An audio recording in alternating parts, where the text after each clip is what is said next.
What's Up, le podcast zéro émission par Automobile Propre.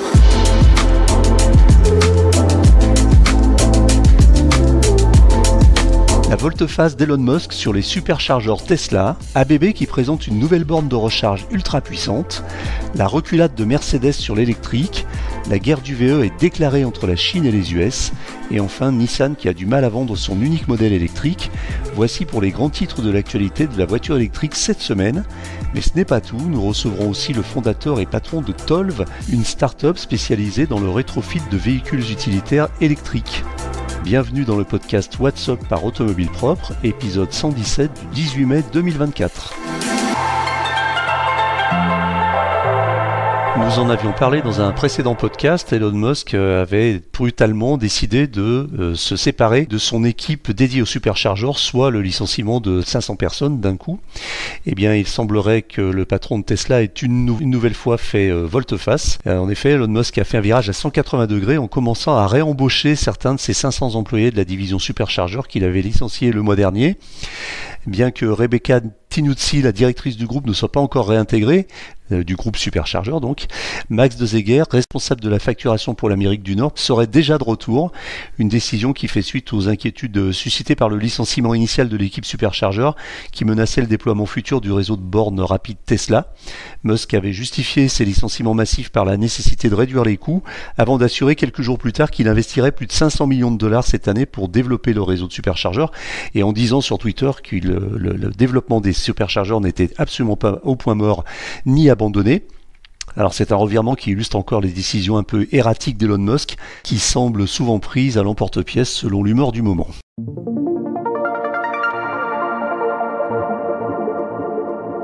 L'industriel ABB a dévoilé sa nouvelle borne de recharge ultra rapide A400, capable de délivrer jusqu'à 400 kW de puissance. Cette borne de dernière génération, descendante de la gamme Terra, permet de recharger une batterie de 100 kWh en seulement 15 minutes. Conçu pour les aires d'autoroute et les stations-service, l'A400 intègre un système de refroidissement liquide pour une meilleure efficacité énergétique. Avec cette nouveauté, ABB confirme son positionnement de leader sur le marché des infrastructures de recharge rapide pour les voitures électriques.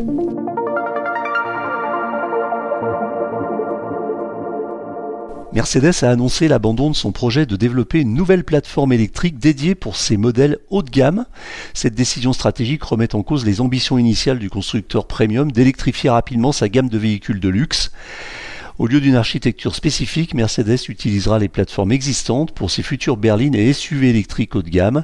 Une approche électrification des plateformes actuelles qui permettra des économies substantielles selon le constructeur en termes d'investissement, mais qui pourrait compromettre certaines caractéristiques techniques et le positionnement premium de ces futurs modèles. Un revirement aussi qui illustre les défis auxquels font face aujourd'hui les constructeurs traditionnels pour financer la transition vers l'électrique tout en préservant la rentabilité à court terme. Mercedes rejoint ainsi d'autres marques premium comme Audi et BMW qui ont revu leur plan d'architecture dédié aux véhicules électriques haut de gamme.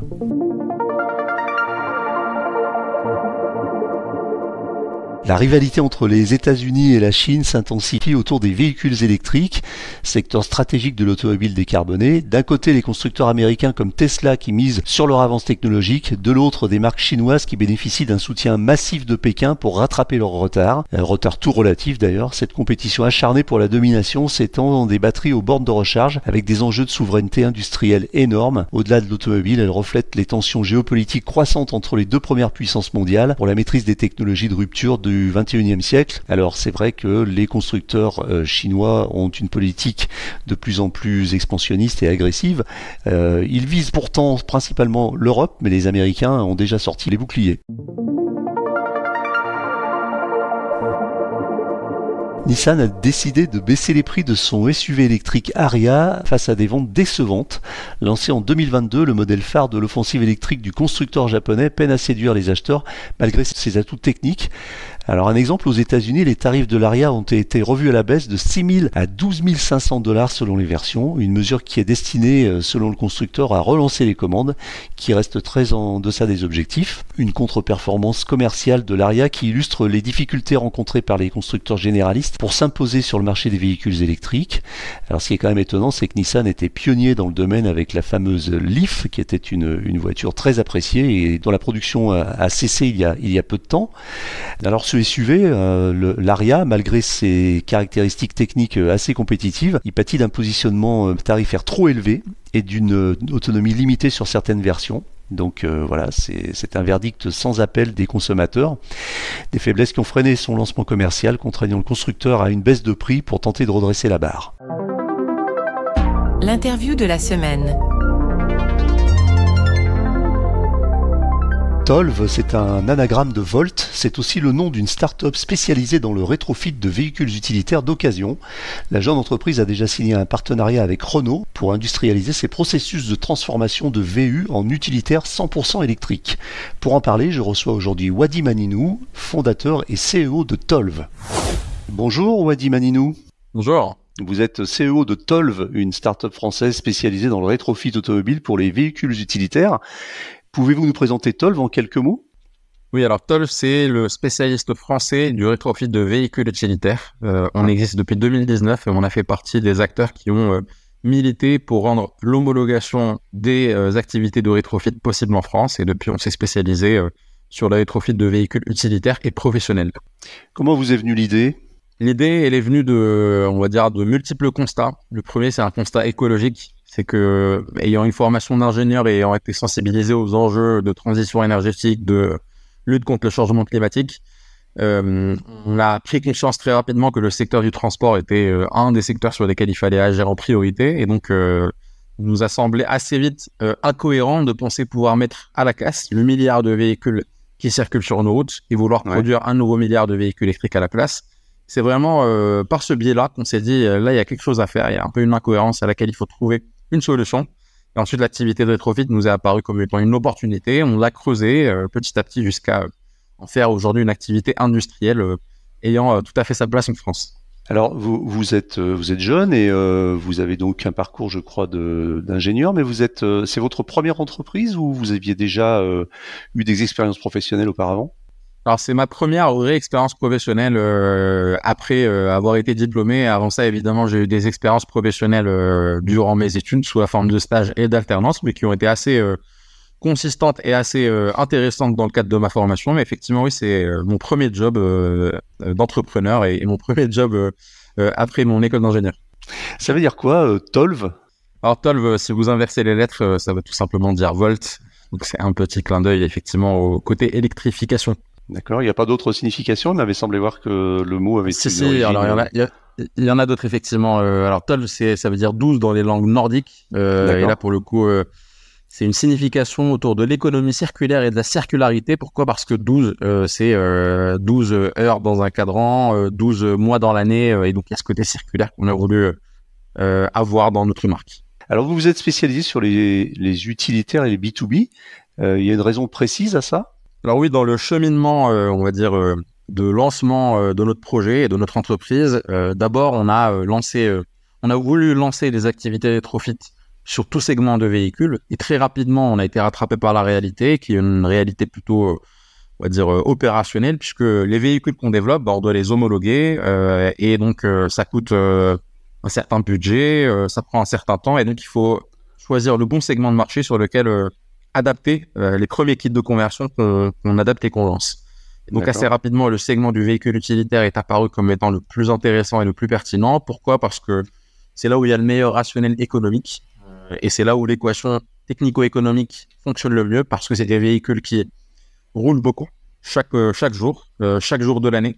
Donc ont un usage plutôt intensif, mais en général sont utilisés dans des zones urbaines et périurbaines, donc vont faire entre 100 et 200 km par jour. Donc quand on fait un rétrofit, c'est sur ce type de véhicule qu'on a le retour sur investissement le plus rapide et la performance économique la meilleure. Et donc, c'est ce qui nous a poussé à choisir ce segment de véhicule.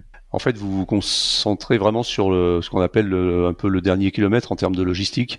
Oui, tout à fait, exactement. D'ailleurs, les acteurs de la livraison du dernier kilomètre sont des clients privilégiés dans notre positionnement, mais on peut aussi citer les collectivités. On est en B2B, mais pas que en B2B. En fait, notre positionnement, c'est de cibler les flottes de véhicules utilitaires, qu'elles soient privées ou publiques. Donc, Aujourd'hui, d'ailleurs, les 2 tiers de nos clients sont plutôt des collectivités. Donc, ça va être des collectivités type ville, région, métropole, agglo, même des départements. En fait, tous les agents qui vont avoir besoin de pouvoir utiliser un véhicule utilitaire sur un territoire, le territoire d'une collectivité. Pour qu'on comprenne bien la démarche, est-ce que vous-même vous achetez des véhicules d'occasion que vous rétrofitez pour les revendre à des clients, ou est-ce que vous faites du rétrofit sur demande de véhicules qui viennent de vos clients? Alors aujourd'hui, on fait les deux. Mais d'abord, on a commencé par développer des kits qu'on installait dans les véhicules de nos clients. C'est-à-dire qu'aujourd'hui, on a une offre phare qu'on est en train de lancer avec Renault sur le Renault Master. Et concrètement, initialement, on allait chercher des Renault Master dans les flottes de nos clients, que ce soit les collectivités ou les grands groupes ou les PME ou même des artisans. Donc à partir du moment où ils avaient un Renault Master éligible, c'est-à-dire un Renault Master par exemple produit entre 2014 et 2019, on était en mesure d'opérer la transformation avec notre système. Mais ensuite, assez rapidement, des clients qui n'avaient pas de Renault Master nous disaient « Mais attendez, moi je suis intéressé quand même par votre solution, mais j'ai pas le bon Renault Master ou j'ai pas du tout de Renault Master. Est-ce que vous pourriez m'en trouver un L2H3, un L1H2, enfin, peu importe la longueur et la hauteur, la variante. » D'accord. Et donc, on a commencé à les sourcer, à les convertir et à les vendre à nos clients pour pouvoir leur vendre un véhicule qui est déjà électrifié et reconditionné. Alors comment se déroule le processus d'installation du kit? C'est un kit que vous avez développé, vous arrivez à industrialiser maintenant?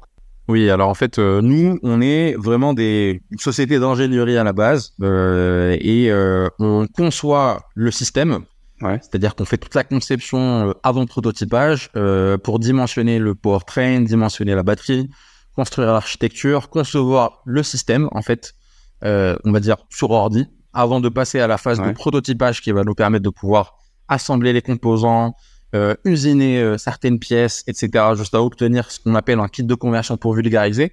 Mais en d'autres termes, ce qu'on fait, c'est juste le développement d'une chaîne de traction électrique. Alors, je dis juste, mais c'est avec toutes les compétences que ça demande et avec la complexité que ça induit, mais on fait exactement le même travail qu'un constructeur automobile dans la conception de notre chaîne de traction électrique. Et ensuite, en fait, une fois qu'on a développé et prototyper ce système, on va l'homologuer, c'est-à-dire qu'on va aller à l'UTAC, on va aller au CNRV et on va passer des tests. On va passer des tests de compatibilité électromagnétique, de freinage, d'endurance moteur, d'autonomie pour les batteries, etc., etc. Les mêmes tests que va passer un constructeur avec certaines dérogations sur certains tests à partir du moment où on respecte certaines contraintes techniques ou certaines contraintes réglementaires. Et ensuite, une fois qu'on a passé l'homologation avec succès, et aujourd'hui on est un des seuls acteurs à en avoir en France, sur des véhicules utilitaires et plus généralement sur tout type de véhicules, on va commencer à commercialiser et c'est là où je vais aller voir la collectivité, la métropole de Grenoble par exemple, à qui je vais proposer des conversions sur le véhicule utilitaire. Je vais aller voir le livreur du dernier kilomètre dans le coin de Paris qui va me dire pour le coup, moi j'ai envie d'acheter un Renault Master électrifié, je vais pouvoir lui vendre mon véhicule. Donc c'est comme ça qu'on fonctionne. Combien de temps ça prend de convertir un master en électrique en nombre d'heures? C'est-à-dire qu'à partir du moment où on vous amène l'engin et au moment où il ressort de l'atelier en électrique, ça prend combien de temps? Ça prend très exactement 23 heures aujourd'hui, même 21 heures sur la dernière itération qu'on a effectuée. C'est assez rapide et d'ailleurs ces 21 heures, en fait, ils incluent même l'assemblage du système. C'est-à-dire que le système, il est décomposé en différents composants. On va l'assembler, puis on va l'installer dans le véhicule et toute l'opération nous prend aujourd'hui 21 heures. Pourquoi elle nous prend 21 heures? Parce qu'on travaille avec Renault. Et donc, parce qu'on bénéficie, en fait, justement, de composants qui proviennent pour une partie de Renault et qui sont connus par les opérateurs de Renault avec lesquels on travaille. Aujourd'hui, Renault joue le rôle de notre usine externalisée. C'est-à-dire que, ça me permet de répondre à une question que vous avez posée, est-ce que c'est vous qui installez? Nous, comme je l'ai dit, on développe, on conçoit et on homologue le système, on commercialise, c'est-à-dire qu'on va chercher les clients. Mais par contre, dès qu'on parle de la partie productive, de la partie opérationnelle, c'est pas nous en fait qui sommes à la manœuvre. En fait, on va passer des ordres de fabrication à l'usine de Renault, l'usine de Flins, qui est située dans les Yvelines, qui va réceptionner le véhicule. C'est nous qui allons ensuite, c'est nous qui envoyons un transporteur récupérer le client du véhicule sur site. On l'envoie à Flins. Renault assemble les kits, l'installe dans le véhicule et le véhicule ensuite retourne sur le site du client. Donc l'opération en soi, elle dure 21 heures. L'immobilisation du véhicule, entre le moment où on prend le véhicule du site du client et le moment où on lui retourne, c'est 2 semaines. C'est ultra rapide, c'est quasiment instantané. Il n'y a pas d'immobilisation du véhicule plus que ça. Donc en fait, vous n'avez pas d'atelier, c'est pas vous qui produisez, vous êtes une société, je dirais, d'ingénierie et de logistique, et c'est la partie transformation se fait vraiment dans les ateliers de Renault. Oui, alors c'est un peu réducteur de dire qu'on n'a pas d'atelier, on n'a pas d'usine. Par contre, on a un grand atelier de R&D, de prototypage et même d'opération de SAV. Donc, là, je m'y trouve, hein, j'ai une série de prototypes à la fois du Renault Master, le véhicule qu'on est en train de commercialiser, mais aussi des nouveaux véhicules qu'on est en train d'adresser, hein, sur lesquels là je vois les composants thermiques ont été déposés, on est en train de les scanner en 3D. Donc il y a toute une activité de R&D qui est faite dans notre atelier situé dans la région grenobloise, de prototypage. Une fois qu'on a conçu les systèmes, on les prototype et ensuite on commence à rouler avec les véhicules pour les fiabiliser ou pour tester certaines fonctionnalités. Et ensuite, par contre, une fois que le véhicule il a été prototypé, testé, fiabilisé, éprouvé, homologué, et ben ensuite c'est Renault qui prend le relais. Et c'est Renault qui passe à la partie production pour la production des systèmes et leur installation dans les véhicules. Que deviennent les pièces thermiques? C'est Renault qui gère ça, le recyclage ou je ne sais pas, la revente des pièces thermiques, genre le moteur, l'embrayage, le réservoir, la boîte de vitesse, etc. Oui, tout à fait. C'est un très bon point. On a un partenaire effectivement qui est présent également dans l'écosystème des partenaires de Renault sur le site de Flins, dans le grand projet Refactory Flins de Renault. Et cet acteur, en fait, il s'occupe de la reprise de l'ensemble des composants thermiques qu'on dépose du véhicule, et eux, ils sont spécialistes de la revalorisation, du recyclage ou de la mise au rebut. Et donc, ils vont en fait revaloriser d'un point de vue environnemental et opérationnel les pièces, et pour le client, ça va constituer une revalorisation financière. C'est-à-dire que c'est une ristourne qui est faite sur le prix du rétrofit qui est proposé au client. Donc, il n'y a aucun composant thermique, entre guillemets, qui est délaissé, etc. C'est entièrement mis dans un circuit de revalorisation. Pour aller peut-être juste plus loin dans l'économie circulaire, une bonne partie des pièces qui sont retirées du véhicule, elles vont être reconditionnées et certaines vont être réutilisées par Renault ou par des partenaires dans d'autres véhicules d'occasion comme des pièces de rechange. Donc là, en termes d'économie circulaire, ça veut dire qu'on donne des deuxièmes vies aussi à certains composants mécaniques thermiques issus du véhicule auquel on a opéré un rétrofit. Combien ça coûte pour le client? Moi, j'ai un master, je vous amène mon master et je veux qu'il soit rétrofité. Ça va me coûter combien? Alors vous, ce sera vous en tant qu'entreprise ou collectivité, puisqu'aujourd'hui on ne cible que les collectivités et les entreprises. Donc les barèmes de prix que je vais vous donner sont adaptés à cette typologie de clients, parce que je m'adapte aussi aux barèmes de subventions qui sont disponibles. Aujourd'hui, une collectivité, une entreprise qui souhaite opérer un rétrofit sur un véhicule existant, son reste à payer, c'est-à-dire le prix hors taxe auquel on a déduit l'ensemble des subventions nationales, l'ensemble des subventions régionales, il sera en dessous de 20 000 euros. C'est-à-dire que le rétrofit lui coûtera moins de 20 000 euros. Si on lui vend un véhicule qui a été rétrofité, c'est-à-dire qu'on s'est occupé de sourcer le Renault Master, de le remettre en état, de le convertir et de le reconditionner, ça va lui coûter aux alentours de 30 000 euros. Ça vous donne un ordre de grandeur. Et tout ça, c'est avec des guillemets et c'est à peu près, puisque ça dépend du volume, ça dépend de la variante du véhicule, est-ce que c'est un L2H2, un L3H3, etc. Il y a quelques variantes qui viennent ajuster et préciser le prix. Alors, est-ce que c'est rentable? Parce que en fait, vos clients font ça probablement pour faire des économies, parce que c'est quand même toujours le portefeuille qui guide les choix stratégiques, mais aussi pour certains probablement pour des raisons un peu plus entre guillemets éthiques ou écologiques. Mais est-ce que quand on a dépensé 20 000 euros sur un véhicule, on amortit le fait qu'il soit passé en électrique en combien de temps ou en combien de kilomètres? Déjà, la réponse, est-ce que c'est intéressant économiquement? Très honnêtement, il n'y a pas photo aujourd'hui. Lorsqu'on est un acteur professionnel et qu'on veut acheter un Renault Master e-tech électrique, donc je parle même pas des nouveaux, je veux parler juste de la génération, on va dire des véhicules qu'on a sur la route aujourd'hui, ça coûtait 50, 55, 60 000 euros pour acheter un véhicule neuf. Donc pour certains acteurs, donc notamment quelques PME, TPE, etc., c'était en fait totalement inaccessible et ça allait pousser à continuer à utiliser leur véhicule essence, leur véhicule diesel ou des véhicules diesel quand on parle à des pros. Donc ces clients-là, leur véhicule thermique, ça faisait déjà 5 ans, 10 ans qu'ils l'utilisaient. Le véhicule, il a souvent été totalement amorti. Il a une valeur comptable qui est nulle chez le client. Et donc nous, ce qu'on vient leur proposer, c'est tout simplement une alternative au paiement d'un chèque de 50 ou de 60 000 euros en opérant une conversion sur le véhicule qui a déjà été amorti et pour lequel ils vont déverser un reste à payer de moins de 20 000 euros. Et donc là, pour le coup, on est 3 fois moins cher que l'équivalent qu'il aurait proposé aujourd'hui sur le marché. Si on parle de l'achat d'un nouveau véhicule, là encore, ça reste toujours intéressant puisqu'on parle de 30 000 euros. Environ 30 000 euros pour acheter un véhicule électrifié. Donc, ça reste intéressant, ça reste 2 fois moins cher que l'acquisition d'un véhicule neuf. Vous rencontrez quelles difficultés dans le métier, notamment je pense au processus d'homologation. Je sais qu'avant c'était vraiment un point compliqué pour tous les gens toutes les entreprises qui font du rétrofit. Ça s'est arrangé, c'est plus fluide aujourd'hui, ça coûte moins cher. Vous arrivez à homologuer un modèle et puis après tous les autres modèles de la même catégorie sont homologués. Comment ça fonctionne? Sur l'homologation, c'est vraiment un point important parce que c'est l'arbitre final qui dit si la société de rétrofit peut mettre des véhicules sur la route ou pas. Ouais. Et c'est l'arbitre final qui dit si la société a un avenir potentiellement pérenne ou si elle est toujours en risque. Et aujourd'hui, on fait partie des quelques acteurs, et on n'a pas beaucoup qui ont des homologations. Et sur le segment du véhicule utilitaire, on est le seul acteur français sur le marché à avoir plusieurs homologations. On a une homologation sur le Renault Trafic, on a une homologation sur le Renault Master. On a été le premier à en obtenir. Et donc, on a déjà fait plusieurs itérations de toute la boucle et de tout le cycle d'homologation de A à Z, à la fois avec l'UTAC, à la fois avec le CNRV. Et donc, on sait quelles en sont les difficultés, on sait quels en sont le challenge, on sait quel en est le coût. Et ce qu'on peut dire aujourd'hui, c'est que quand on a une solution mature, fiable, qu'on y a mis les moyens et qu'on a des experts dans l'équipe, eh ben, on arrive à avoir une homologation. Mais ça demande énormément de ressources techniques, financières, humaines, et ça prend du temps. Notre première homologation sur le Renault Trafic nous a pris quasiment 2 ans. Notre deuxième homologation sur le Renault Master, on l'a fait en moins de 6 mois parce qu'on est passé par une courbe d'apprentissage très importante grâce à la première homologation. Donc, c'est pas un travail amateur, c'est pas un passage à l'Adréal. Là, c'est une homologation constructeur complète. C'est pas donné à tout le monde.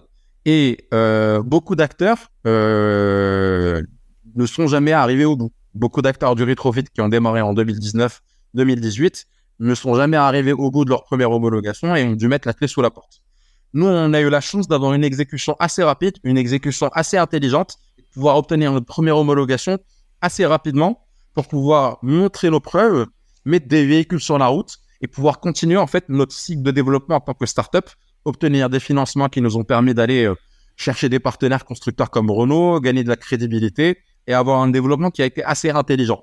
Mais je me rappelle, très honnêtement, et d'ailleurs c'est assez amusant aujourd'hui d'avoir notre interview parce que je me rappelle du tout premier article que nous on a eu en tant que jeune entreprise parlant de nos activités, c'était sur l'automobile propre. Ça date de 2018 et c'était le premier article qui a parlé de notre projet. À l'époque, on s'appelait Phoenix Mobility.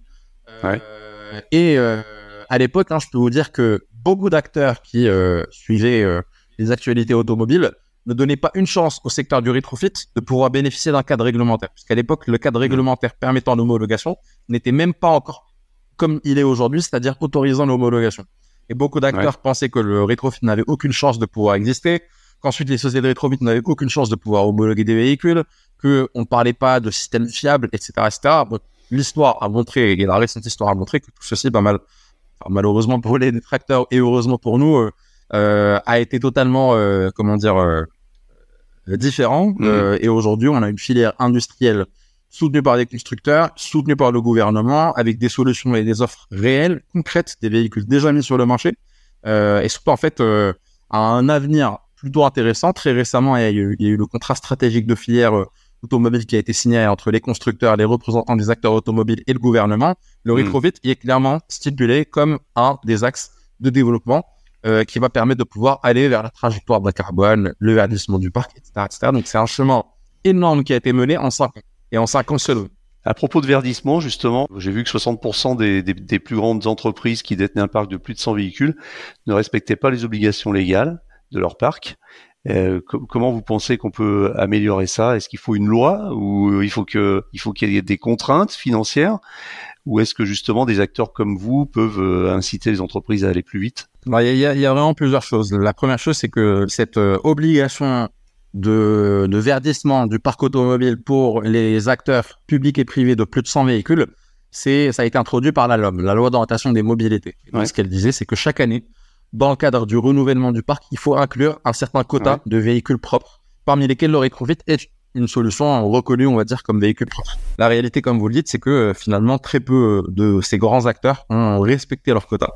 puisque tout simplement, on avait une loi qui donnait une obligation de verdissement, mais sans mettre de contraintes et sans mettre de de pénalité, si je puis dire, pour les acteurs qui ne respectaient pas un tel objectif. Finalement, c'est en train d'être corrigé d'un point de vue réglementaire. Ça, déjà, c'est une première chose. Très récemment, il y a une proposition de loi qui a été mise à l'ordre du jour de l'Assemblée nationale par le député Damien Adam, qui va introduire en fait justement une réglementation, on va dire, un peu plus complète et un peu plus contraignante pour pouvoir donner à ces grands acteurs, ces acteurs de plus de 100 véhicules qui normalement sont censés montrer l'exemple, à la fois les moyens de pouvoir répondre à ces objectifs, mais aussi derrière les pénalités ou les conséquences si ce n'était pas respecté. Donc ça, c'est le cadre réglementaire. Maintenant, ensuite, il y a la réalité économique. On ne peut pas contraindre des acteurs à passer à l'électrique si derrière il n'y a pas d'offre électrique adaptée à leurs besoins, suffisamment disponible en termes de volume. Je rappelle aujourd'hui que quand on souhaite commander un véhicule utilitaire électrique, chez tous les constructeurs quasiment, on est sur une liste d'attente et on a 6 mois dans le meilleur des cas, mais en général, c'est entre 12 et 24 mois de liste d'attente avant d'avoir notre véhicule utilitaire. Aujourd'hui, il y a une obligation pour certains acteurs de passer à l'électrique, même extra-réglementaire. Parfois, c'est juste dans leur business. Ils travaillent avec des grands acteurs qui eux-mêmes les obligent à avoir des véhicules utilitaires propres, électriques. Et donc, globalement, en fait, on ne donne pas suffisamment d'offres adaptées aux besoins et accessibles. Et donc, on se retrouve avec une certaine dichotomie, avec une certaine contradiction entre le souhait réglementaire, le souhait politique et la réalité économique. Et donc, nous, milite pour que le rétrofit déjà soit plus connu. C'est tout simplement une question de visibilité. Il y a encore trop peu d'acteurs qui connaissent le rétrofit et qui connaissent en fait l'implémentabilité rapide d'une telle solution. Parce que beaucoup, même pour ceux qui connaissent le rétrofit, ont encore l'image du rétrofit de garages qui font du rétrofit artisanal sur des vieux véhicules, vintage ou de collection. Non, le rétrofit aujourd'hui est une solution et une filière industrielle accessible qu'on va pouvoir diffuser au plus grand nombre. Et donc, il faut tout simplement diffuser l'information, faire connaître ces solutions et pouvoir tout simplement en fait proposer ces solutions avec des subventions pour que les clients puissent les adopter de plus en plus pour répondre à leurs objectifs de verdissement du parc. Très bien. Une dernière question. Quelles sont les prochaines étapes du développement de Tolv en 3 mots Dans quelques jours maintenant, dans quelques semaines, d'ici fin mai, on va marquer le lancement officiel de la phase d'exploitation du partenariat qu'on a démarré avec Renault il y a 1 an et demi. D'accord. Depuis 1 an et demi, on développait et on travaillait au développement d'une solution de rétrofit sur les Renault Master. Cette solution, elle a été entièrement développée, entièrement fiabilisée et homologuée. On a fini la campagne d'homologation au premier trimestre. Et donc là, on va rentrer dans la phase d'exploitation, c'est-à-dire qu'à l'usine de Flins, dans l'usine de Flins, on va commencer à produire en série des kits de rétrofit qui vont équiper les véhicules des clients qui ont choisi le rétrofit. Et donc, c'est une étape quand même majeure et symbolique de collaboration entre un grand constructeur qui fait le pari et le choix du rétrofit et un pure player comme nous, spécialiste du rétrofit, pour pouvoir montrer que le rétrofit industriel est possible à grande échelle et déployable partout en France. C'est un contrat exclusif avec Renault ou est-ce que vous allez étendre votre gamme à d'autres véhicules? Vraiment en 2 mots. Oui, le contrat n'est pas exclusif et on a bien vocation à l'étendre à une gamme de véhicules utilitaires plus large. Ouais. D'ailleurs, même potentiellement avec Renault, qui reste notre partenaire aujourd'hui sur le rétrofit et avec qui on envisage d'étendre justement ces offres de rétrofit. Très bien. Eh bien, écoutez, merci beaucoup Adi Maninou. Je rappelle que vous êtes CEO de Tolv, une start-up française spécialisée dans le rétrofit automobile pour les véhicules utilitaires. Merci beaucoup. Merci à vous. Voilà, c'est terminé pour aujourd'hui, mais l'actualité de la voiture électrique ne s'arrête jamais. Retrouvez-la heure par heure sur automobilepropre.com. Pensez bien à vous abonner via votre plateforme préférée afin de ne rater aucun épisode. Et n'oubliez pas de noter le podcast sur les plateformes, c'est le meilleur moyen de nous soutenir et de nous faire connaître. N'hésitez pas également à nous faire vos retours, remarques, questions, suggestions à l'adresse podcast@automobilepropre.com. Quant à nous, nous vous disons à la semaine prochaine pour un nouveau numéro du podcast. Salut!